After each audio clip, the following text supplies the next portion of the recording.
Hey everybody, welcome back to another episode of Coast to Coast on the Her Hoop Stats Podcast Network. I'm Crina Mustafa alongside Calvin Wetzel. We got a lot to get into today. We're going to talk some numbers at the start of the pod because we are Her Hoop Stats. So we are going to talk about stats every now and then. Then we're going to look at the teams that are kind of in the playoff mix. So not the top 5 teams. We had a couple of teams clinch their playoff spots this week. We'll talk about them. Then we'll talk about that final 8th spot.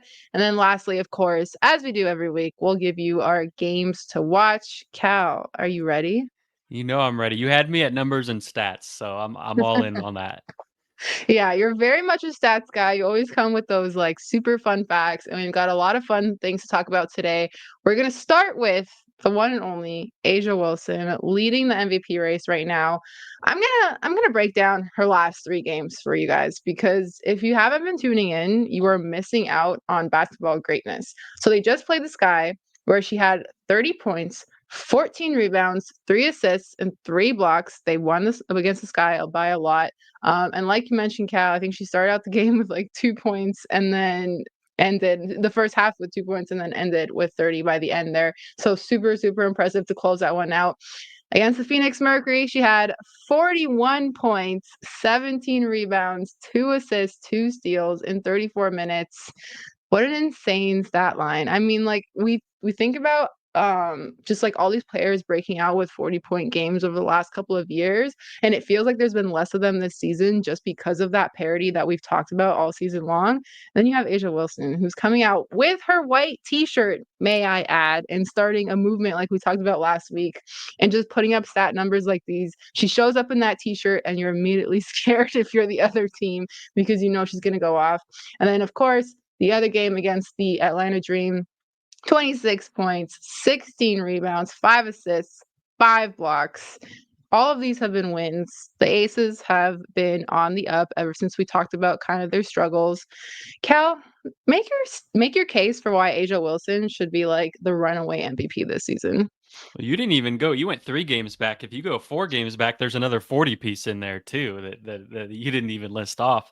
That's how crazy this Correct. run is that she's been on. She's obviously, like everyone knows, she's on pace to set the all-time scoring record. She would be on pace to set the all-time rebounding record too, except someone else who we're going to talk about happens to be ahead of her this year. But she's ahead of anyone who's ever played before this year in league leading shot blocker, and even aside from just all those box score stats, like she's the best player in the league on both ends of the floor. I think even if you just took away one of those, and like she's still the best player in the league. She's obviously the best scorer right now. She's clearly the best defender, in my opinion. I can't think of anyone else who exemplifies literally most valuable player than A'ja Wilson. There's one box that she doesn't check, and that's that her team is not a 1 or 2 seed. That's it. But like to me, you check 99 of 100 boxes, like it's over. It doesn't that one doesn't matter. And it's not like they're in ninth or something. It's not like they're like gonna miss the playoffs.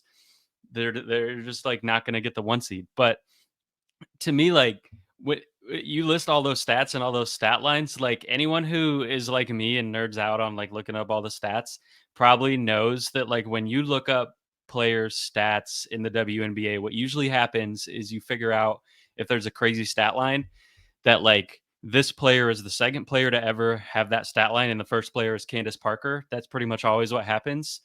And I think like A'ja is starting to put down some of those stat lines where like 10 years from now we're going to be looking up player stat lines and it's going to be like the only player to ever do this was A'ja Wilson. It's going to be this player is the second player to ever do this and it's A'ja.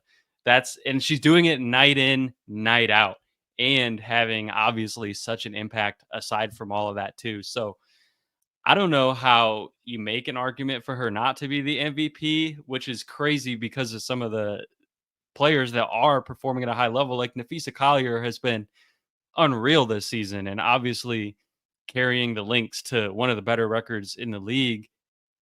But Asia's just doing stuff that we've never seen before. And it's like open and shut for me.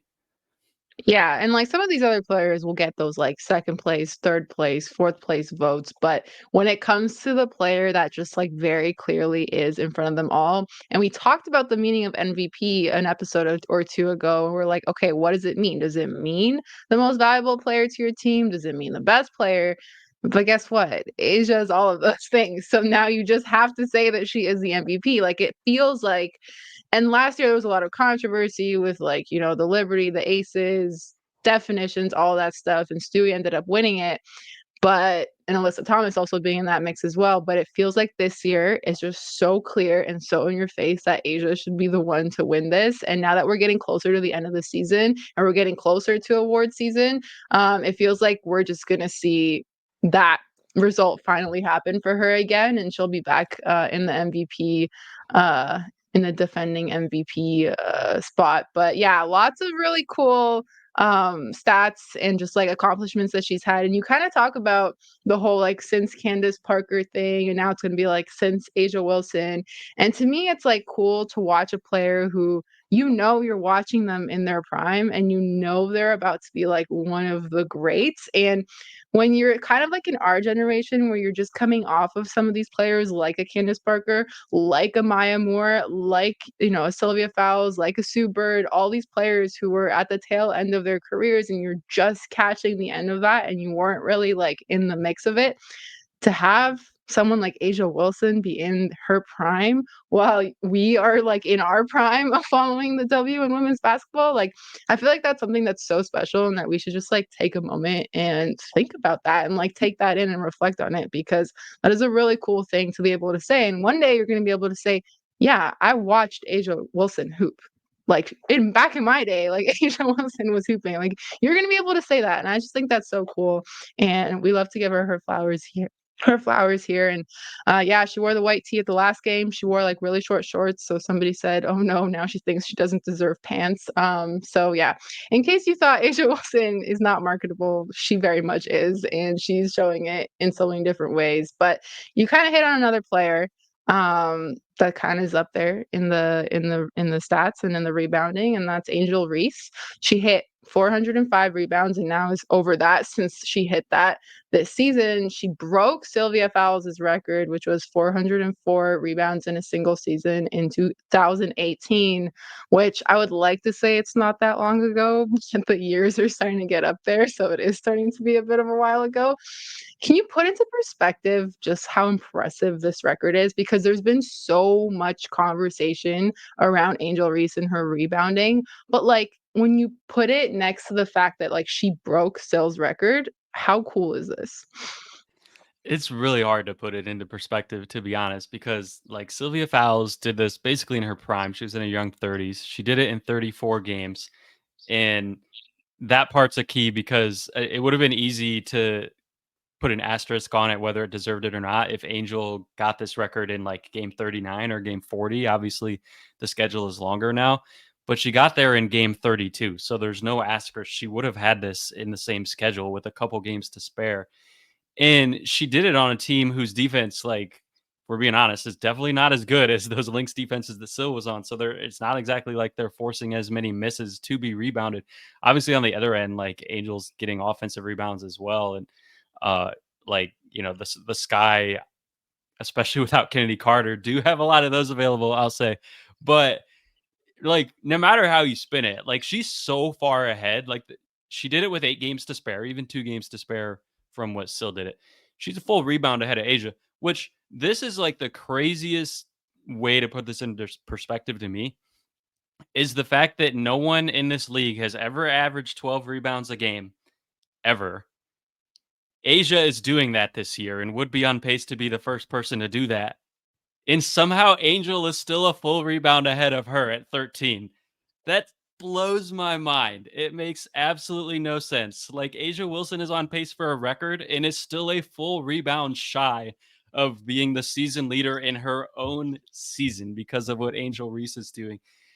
And she's doing it all as a rookie. I don't think I was trying to rack my brain. Like in any major professional sport, how often do you see a rookie come in and immediately set a season long record in like one of the major stats of that sport? Like, do you ever see like a rookie in baseball like break the home run record? Like that stuff just like doesn't happen. So this is like what one of the most remarkable seasons I think that we've ever seen in this league when you put it into the context of how she's doing it and the fact that she's doing it as a rookie. And you were talking about like how privileged we are to watch Asia Wilson in her prime, which is so true.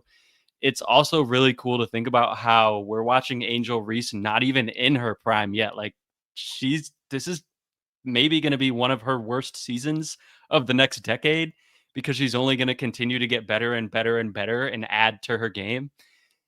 And it's already at this level. Like, who knows what level she's going to reach by the time she's 27, 28. It's crazy to think about, but it's obviously just been so fun to watch and to follow all season long. Yeah, and you can tell Cal's excited because he wrote in the show notes in capital letters with like a million exclamation marks. So yeah, it is a very exciting time. And it's interesting the players we selected to kind of go through their stats this week because you've got a player in her prime, you've got a player that's a rookie, and now this third player is a vet that's been around a while and was away a little bit of time away from the W, but is back now and is making a huge impact with her team. And that is none other than Tina Charles. She became the only WNBA player in league history to have 100 of 20 plus points, 10 plus rebound games in history. The first one to go over 100 games in the Dreams win over the Sparks.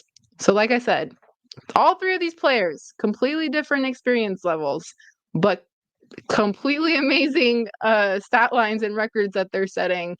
How impressive is it to see Tina putting up these numbers, and having this presence, like I said, after some time away? Yeah, after some time away is the most impressive part. And it didn't even occur to me when I was looking at your notes that you had kind of like the young player, the inner prime player, and the older player. Like Literally just hit me right now as we were talking through it. that So was very unintentionally cool of you to choose these three players. It's like past, present, and future. Except Tina has been showing us that she's not the past yet. She is still the present too. yeah. And especially that triple double, I think on the podcast that the new Her Hoop Stats podcast, which by the way everyone should go check out, that launched the other day. Jamie was talking about how Tina is basically the only true center. It depends how you count Candace. Candace kind of more of a four. The only true center to ever have an assist double double. If you want to spin some of the other posts, like you've had a couple like with blocks, or triple doubles, I should say. And then a couple other kind of bigs, like Alyssa Thomas is sort of a big, but not really a center. But Tina is kind of the first true center to do that, and that's really cool. That was a great point. I thought she brought up Jamie on that pod. But I think what's been cool this year to see is that like Tina is an integral part of this team winning, because I think when you look through her career, she's kind of had a lot of like individual success and not team success. And she's played in 423 regular season games. You talked about the stats, so I got to bring up some more stats, which is crazy. No one else who has played in that many regular season games in their career has played in fewer playoff games than Tina Charles. Only 21 in her career. So we're going to talk a little bit more about that playoff race, which her team is kind of knocking on the door of. But it'd be really cool to see her get another chance in the playoffs. But in terms of like the team success, like the Dreamer 4-15 this year when she's below her scoring average. They're above 500 when she's above her scoring average. And obviously her scoring has been a really integral piece to go alongside the wing scoring that they already had with like Ryan Howard and Alicia Gray. And now adding Tina into the mix this year has been huge. And when she's on, it gives them just like another dimension. So it's part of what we're going to talk about in a little bit about if they're going to make the playoffs or not. But been really cool to see Tina kind of go off this last week or two.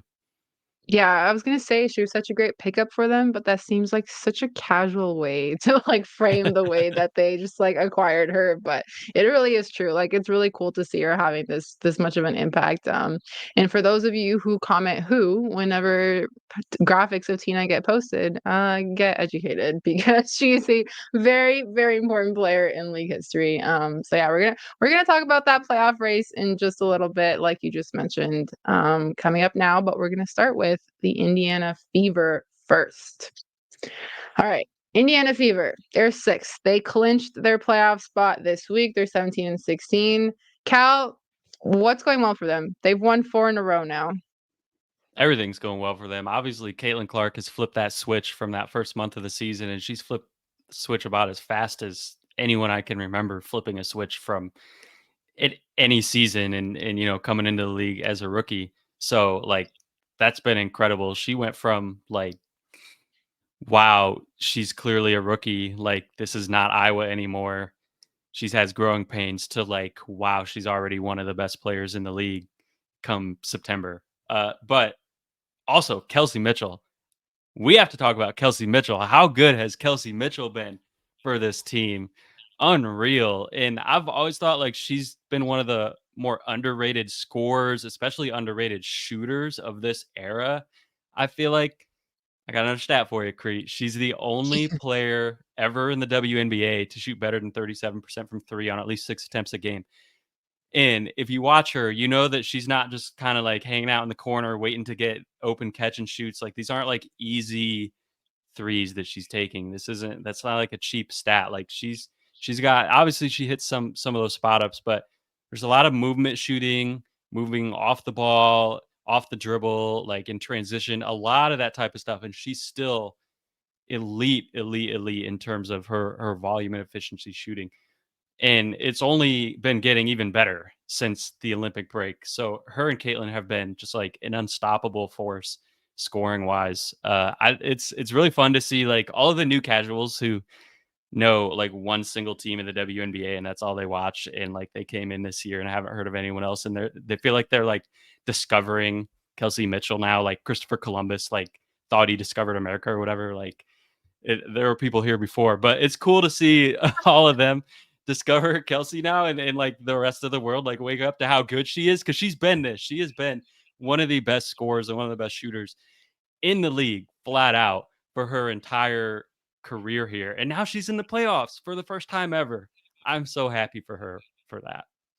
Yeah, like this is exactly the type of growth you want from a team that is coming off of being really good and then went really through a really rough stretch for a lot of years. And now you're kind of in that rebuilding process. You saw a little bit of potential last season of what they could look like.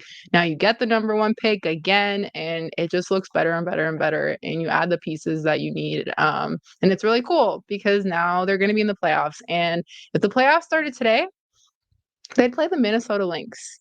How do you see them faring in that playoff series? Like, what if it came to that matchup? What should we expect? And maybe like what expectations should we have from Indiana themselves?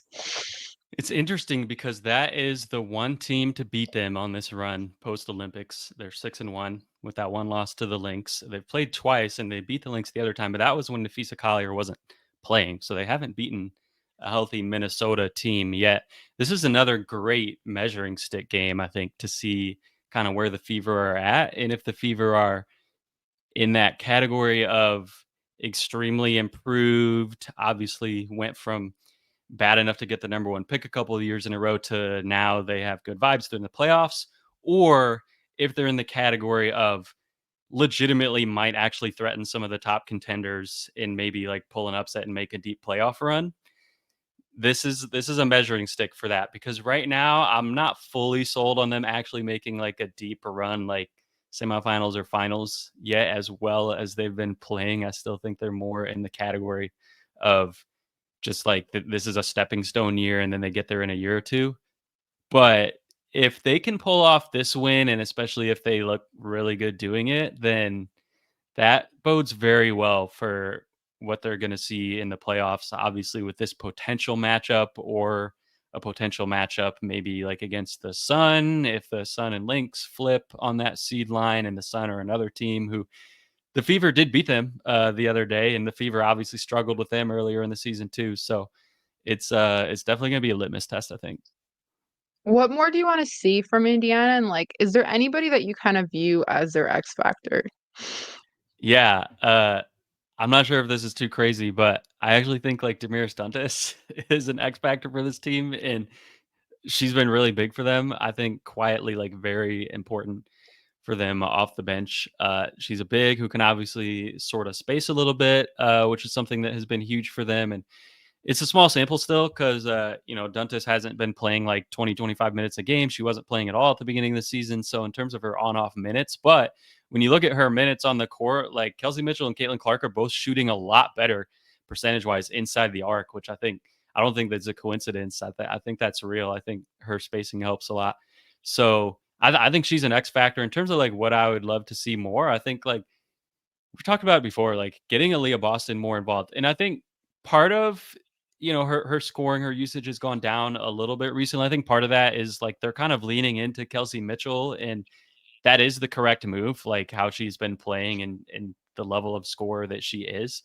But if you are going to make a deep playoff run and beat the teams like the Lynx or the Sun in a 3-game series, some of those better defenses, like you're probably going to need a third player at some point to step up and really carry some of the scoring load. At some point, either Caitlin or Kelsey Mitchell, one of them's going to have a cold night, and you're going to run into a good perimeter defense who can shut down the other one or at least contain them. And at that point, you need Aaliyah Boston to eat in the paint, or you need someone maybe like Tamiris Dunta steps up and hits like 3 threes. I don't know, but you need like a third option to become like more involved like that. So that's probably something I would like to see. They might get into foul trouble. There's like so many different factors that could Yeah. happen within a very physical playoff series. Speaking of foul trouble, let's talk about the Phoenix Mercury. I I'm see what you did sorry, there. I couldn't say that with a straight face. I was like, I had to though. So before we get into kind of the basketball side, if you aren't aware, the reason why I made a joke about foul trouble is because Natasha Cloud was suspended for their last game because she reached the technical foul limit. Diana Taurasi was supposed to be in the same boat, but had her technical foul rescinded. I think my take on that one is like, sure, it probably was like the right thing to do. However, now you're hovering with that seventh foul. And what if it happens again at a time where it's not as convenient as the last game? So you did all that fighting for what? Because especially with a player like DT, I mean, she's like freaking smiling in the press conferences when Sophie Cunningham is talking about, oh, they have a fiery team and they have like the record for like the most technicals, whatever. And there's DT smiling away. That's just who she is. And like, that's super funny, but you might reach a point where, you get that seventh foul and you are suspended later in the season, maybe in the playoffs, who knows? But they also clinched a playoff spot as well.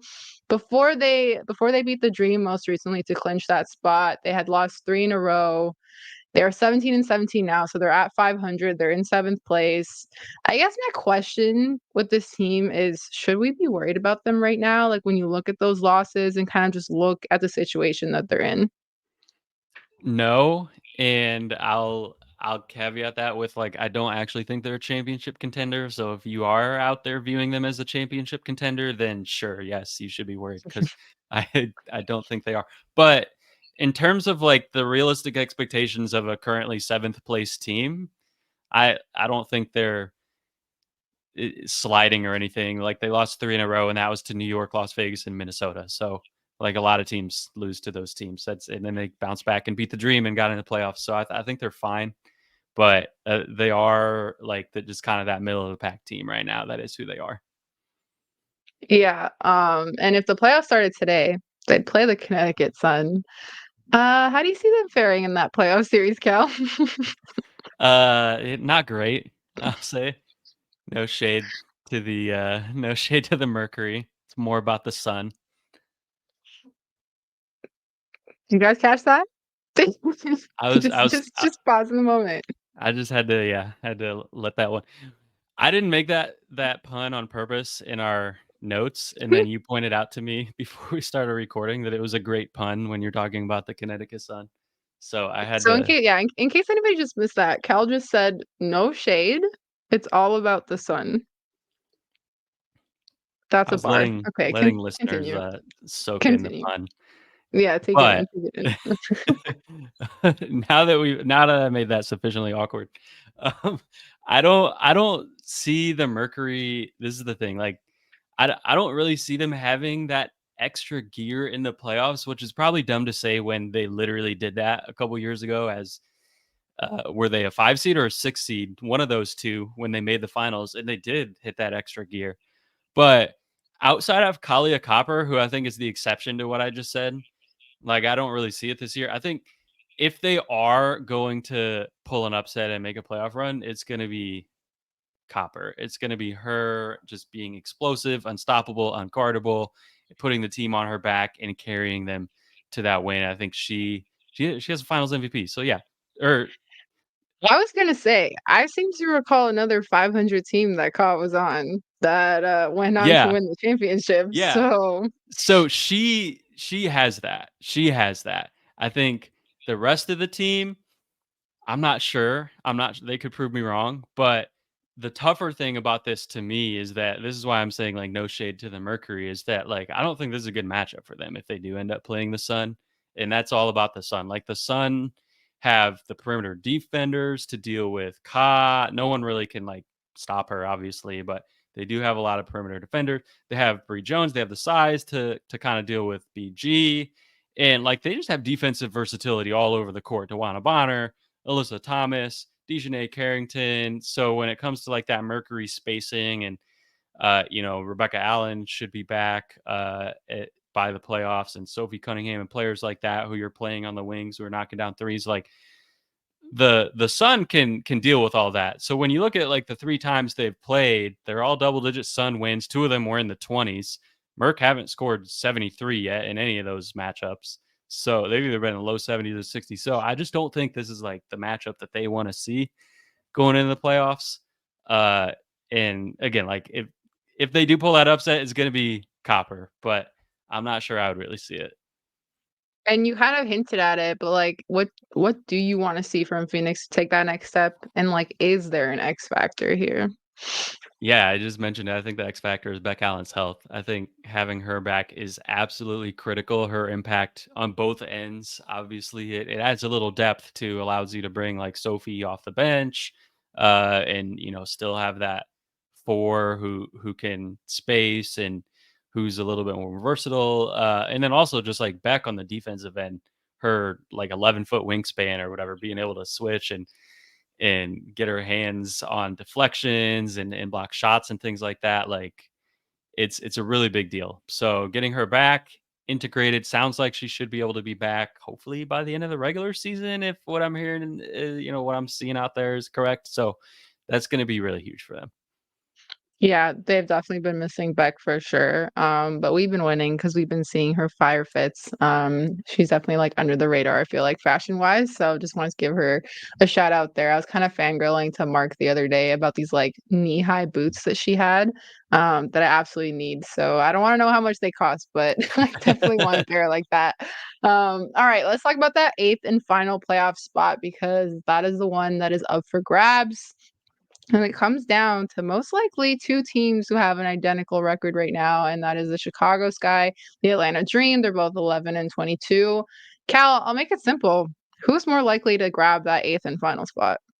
It's the dream by far to me. We've talked about it like I think like 3 pods in a row now, the directions that these 2 teams are going. Obviously, like the dream did lose last night, but I still think they're heading in the right direction. The Sky are not. We'll see when Kennedy Carter comes back. Right now they're tied, and I mentioned this on the last pod too. They face each other one more time in Atlanta, so I do think right there the Dream have the edge. The Dream should be favored in that game and would give them the edge, and then it just comes down to the other few games they have left. I will say though, when we have this conversation, just looking at the standings, the Mystics are 1 game back. The Wings are 2 games back. I could be wrong about this. I don't get the vibes that the Mystics actually want to get into the playoffs. And I do get the vibes that the Wings want to, which is weird because the Wings just lost at home to the Mystics last night as we're recording this. But it still sort of felt like the Wings were actually trying to close that gap with the 8 seed and get in there. And the Mystics are sort of content being in the lottery. And again, I could be wrong about that. That's like just the vibe that I'm getting from like the coaching and the way that both teams are playing and like the energy. But I don't think I see the Wings closing a gap of 2 games. Like, if you can't win on your home court against the Mystics, like, I don't think you're getting in. But they are within shouting distance if somehow they were able to close that gap. And then the Mystics, whether they want to or not, they're right there, being within one game. So I think it's possible that someone else snags this spot other than one of those two teams, but it's like the Dream easily as the front runner out of any of those teams to me right now. So what you're saying is that it could be a four-team bloodbath for the last spot in the It's playoffs. possible. How fun would that be if they were like all tied or within a game on the last That would be nuts. weekend? That would actually be crazy. Like, clear your calendar for the day because things are about to go down. But let's say either the Sky or the Dream are the ones that are more realistically in contention. They would face the Liberty in the playoffs, whoever makes that eighth final spot. Who benefits more from the experience of that first round matchup? It's definitely the Sky, and I think because the Sky are building something, towards the next year and the year after with their young core that they have, and they obviously wouldn't benefit from losing out on the lottery pick, but the word that you used, experience, is something that they would absolutely benefit from in having a playoff series under their belt, even if they go in and like lose two blowouts to the Liberty, in that first round. Just having that, just having been there and having experienced that for this young core to be able to the next time they're in the playoffs know what to expect, be a little bit more ready for it. I think that would benefit them greatly. So it's definitely the Sky.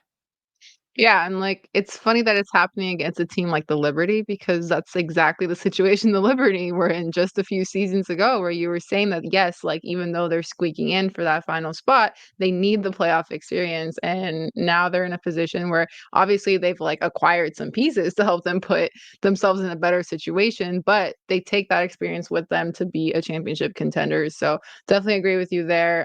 What are you looking for in each of these teams in the last 2 weeks of the regular season basketball wise? And are there any specific players that you're watching maybe outside of the ones that we've mentioned already? Yeah, I'm watching Camila Cardoso. I'm gonna shout out the other Herb Stats pod again. I think Tyler brought up, being able to get her more involved, and she only had 4 shots the other day. And I think that she's someone that the Sky, especially as long as Kennedy is not on the court, really should be leaning into right now. Part of that young core and kind of establishing and developing her and getting her more involved. So definitely looking out for her. And if they are going to make the playoffs, like if they're able to if she's able to get a little more involved and help them get over that hump. And then on the Dream side, Ryan Howard, very different situation. She is plenty involved right now, and she needs to continue to be involved. She had a 30-piece the other day in that loss. She has been hooping since the break, especially lately. And she is the player who, like, if the Dream are going to get in, as much as we talked about like Tina Charles and how well she's been playing, like this is Ryan Howard's team right now, and she's been really fun to watch, and I'm gonna continue to watch her for the rest of the season, whether that's regular season or the playoffs. 'Cause she's exciting. Yeah, and I've got one real quick shout out as well, and we'll probably talk about her a little bit more when we get more to like awards discussions. But kind of staying on the topic of like rookies, since you mentioned Camilla, Rakia Jackson, and like I know the LA Sparks are not really in the best position right now, you know, winning wise, but and maybe health wise as well too. But I think that Rukia is just having an incredible season, and that should definitely be acknowledged. And I think we're going to talk about that way more in depth when we do get to those like rookie conversations and award stuff. But yeah, just like watching her be like such like a pure like scorer and just like be the player that she is has just been like really cool to watch. So make sure that like even some of these players on the teams that are not as much in the spotlight are still getting some shine because they are still hooping, and that's going to matter in a couple of years when some of these teams start to piece things together a little bit more. So yeah, just wanted to give a shout out to Rukia before we get into our games to watch. But did you have any thoughts on that, Cal? Yeah, no, I love that because Rakia, I feel like, has been overshadowed a little bit, partly because she plays on the West Coast, partly because her team is in last place, and partly because we're seeing two historic rookie seasons ahead of her in Caitlin and Angel. But she has been a phenomenal rookie and going to be a huge part of that team moving forward, and especially if they're able to pair together like her, Cam, and Paige, or and Kiki, or whoever, like that's gonna be Can dangerous. I say somebody came up with a name for the Cam, Page, and Rukia trio? I didn't see it. What is Trio, it? not trio, trio. You know what it was? And I wish I could remember so I could give them credit, but I saw it on my timeline today. CPR. Ooh, I like that. I like Isn't that. that just like the best thing ever? Yeah. So anyway, That's page to LA. perfect. This is where we're at now. Yeah, that's the But yeah, I takeaway. saw that.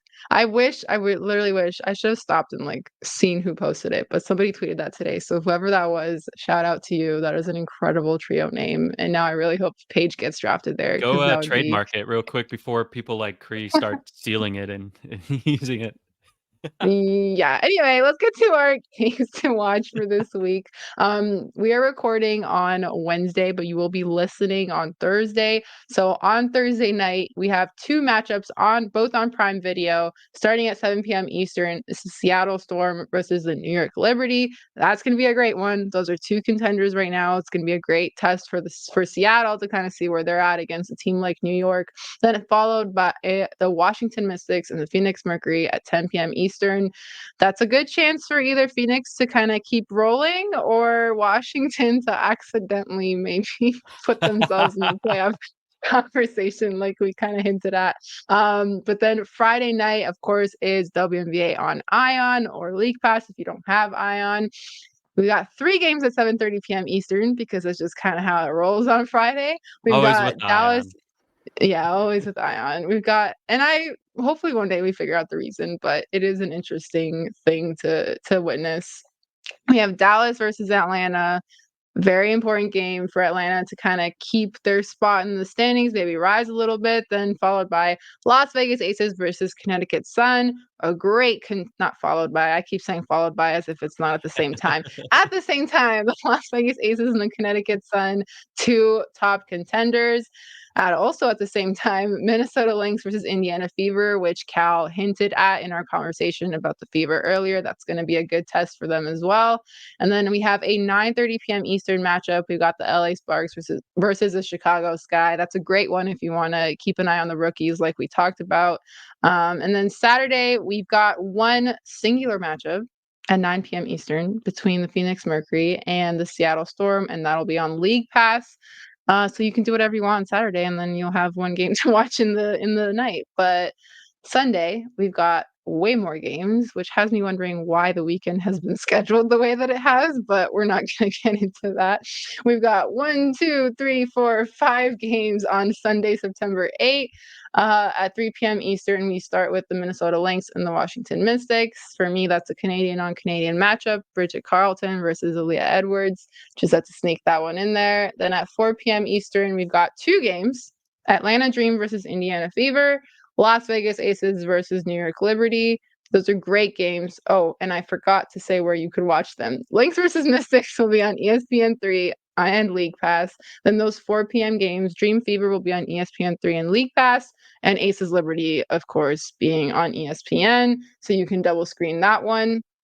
And then at 6 p.m. Eastern, we've got Dallas versus Chicago. Another good one on League Pass. And then the last game of the weekend will be at 9 p.m. Eastern. That's the Connecticut Sun versus the LA Sparks on League Pass at 9 p.m. Eastern. That was a lot. I hope you got your pencil and your paper out, and I hope you wrote those down. And in case you need to hear it again, just scroll back a few minutes and listen to me say all the games again and give us more views. But those are the games to watch for the week. Cal, other than that Lynx Fever game, are there any that you're kind of like eyeing? Yeah, first off, I feel like you have these pretty screenshots in our notes, and I don't know if you've Yeah, plugged yeah. YouTube yet, so I feel like you could have They'll just be put on these. YouTube next week. Yeah, yeah, Yeah, yeah, there. yeah. We made it 38 minutes. We had to get our YouTube plug in. So, next week we'll have these up. I'm just adding more work to Deal. your plate. You're welcome. And Thank you. to answer I'm your actual unemployed, question. so it's fine. Hey, someone hired Crina, by the way. Side note. Um, Please and thank you. Be very appreciated. yes, absolutely. Aces Liberty. That's the easy answer, and it's the correct answer, other than Link's Fever, which is my first, my one that I'm most looking forward to. Like Aces Liberty, it's still like it's probably gonna be a semifinal matchup if it happens, not a finals matchup. And you know the Aces maybe haven't been the dominant team they were last couple years, but this is still like the super team rivalry that Yeah, that like we've this seen. is This the rivalry. Aces Liberty Yeah. is still Aces Liberty. It's on ESPN. Like it doesn't get better than that. Absolutely. So make sure you tune in to all those games. If you can't tune in to all of them, then make sure you tune in to Aces Liberty, Lynx Fever, since those are the ones we specially highlighted for this week. Make sure you're following Her Hoop Stats on social media at Her Hoop Stats, as well as wherever you listen or watch podcasts. You can follow myself at Crina MM. You can follow Cal at Wetzel31. We are getting closer and closer to the WNBA playoffs, so stay tuned for our shows every single week, kind of breaking everything down. Maybe if it comes down to the final day, maybe we'll do like a live podcast or something. That'd be pretty wild. But Ooh, stay tuned. Stay tuned. We I got like where the your head's first at. Stats has a lot coming down the pipeline. We have a new podcast now. Name is still TBD. So Chelsea, Jamie, and Tyler get to it and pick a name so we can plug Wait, the did they not have podcast a name? properly. No, we That still didn't don't even have occur a to me. name. For some reason, I like forgot what it was called when I brought it up earlier. That's why I just said the new pod. But I No, thought it. they're Yeah. they're Now, all nameless. right. It's I okay. feel better They're about two forgetting episodes because there in. was no name. They're 2 episodes in, so, get to it. But this has been Coast to Coast, and we will see you next week.